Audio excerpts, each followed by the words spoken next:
Welcome to Golf Training Hacks. Why is it that so many recreational golfers feel that the harder they try, the less power they can produce? Well, there are a lot of reasons, but one of the reasons is patience. Now, I'm not talking about the type of patience you need to stay calm. I'm talking about something very different. Here's what I mean. A big mistake of many recreational golfers is that they rush the downswing. You need to have patience. You need to let your hip rotation set leg as a natural byproduct of your hips opening to the target. What happens for many recreational golfers is that they maximally accelerate their hands at the top of the downswing. Now, when you do that, well, your hands are naturally going to slow down before you get to impact, before you get to the ball. You can't maintain that maximal acceleration from the top of your backswing all the way into impact. It just can't happen. Well, where does all that rotational force and speed go if your hands are slowing down? Well, they go into the clubhead. And then the clubhead will overtake your hands into impact, and you're going to flip and cast at the ball instead of having that nice shaft lean and compression into the ball. And that's going to give you more power. That's going to give you more control of your shot.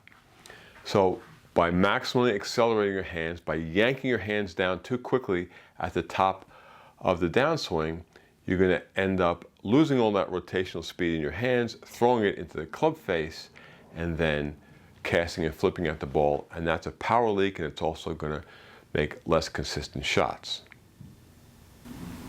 Your hips need to drive the rotation in the downswing. You need to be able to set leg as a natural byproduct of your hips rotating open to the target. If you don't do that, where are you going to get the speed in the club shaft and the club head? Well, you're going to get it from upper body force, from your upper body and your arms. And that means that every time you want to get a big drive or put some more distance on a shot, you're going to put more force into your upper body. You're going to yank those hands down into impact, and that's going to create that maximal acceleration in your hands to the top of the downswing, and that's going to result in the problems we just talked about. Now, you're going to feel like you're setting leg when you do that. When you yank your hands down, you're going to feel like you have that leg set. But as we said earlier, the club head is going to overtake your hands into impact because your hands just can't keep up with that speed. So the more you try, the harder you try, the more force you put into your upper body to get those long shots, well, the less it's going to work because you're yanking those hands down. You're going to end up casting and flipping at the ball, and that's never going to create enough power. Now, why do so many recreational golfers struggle with this? Well, they don't have enough strength, stability, and mobility in their hips to control the rotational force in the golf swing. There's a lot of rotational force in the golf swing. At the point of impact, as you're opening up your hips, that forward hip needs to extend forcefully backwards, and you need to end up looking something like this. Right? You don't want to sway out in front of the point of impact. And also, you don't want to stand up at impact. If you don't have the strength to make your hips drive through the point of contact and your front hip and knee extend forcefully back into the ground, then you're going to end up standing or swaying at impact, and that's going to be a power leak. Not only that, you're going to do what we had just said.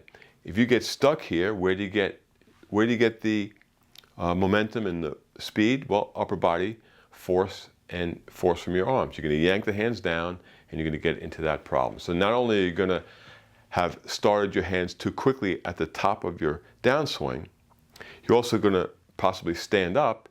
That's going to even accentuate the casting, or you might have to sway forward because you just can't control that rotational force. So how do you improve your hip strength and hip mobility? Well, do mobility work to release some of the tension and stiffness in your hips, but it's not just mobility work. You need to create single leg strength and stability, because actually you're playing golf on one leg at a time, right? You're moving back and forth on one leg at a time. So you have to create stability on one leg at a time, not just on two. You need to have enough hip mobility, hip strength, and stability to control the rotational force in the golf swing. There's a lot of rotational force in the golf swing, and many recreational golfers just don't have enough strength, stability, and mobility in their hips to use hip rotation to set leg and create that easy power.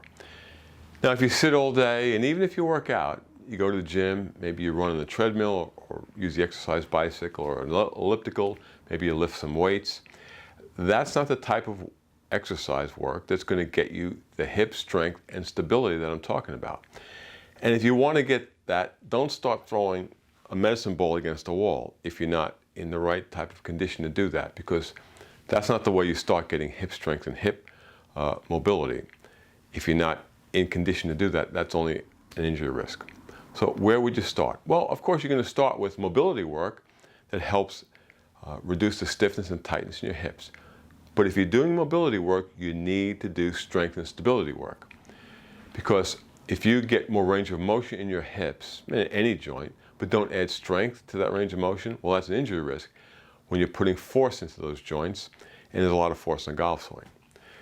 So where do you start? Well, mobility work, and then do single leg exercises that can help you improve the single leg strength and stability in your lower body. That's very important because after all, we play golf on one leg at a time, right? You are shifting your weight back and forth. Now, if you can't stabilize this shift on one leg at a time, well, you're going to run into the problems we have just talked about.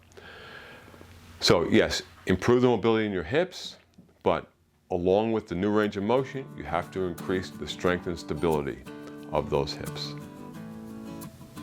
At Golf Training Hacks, we not only want you to play better golf, but we want you to move better and feel better every day so you can play the best golf of your life for the rest of your life.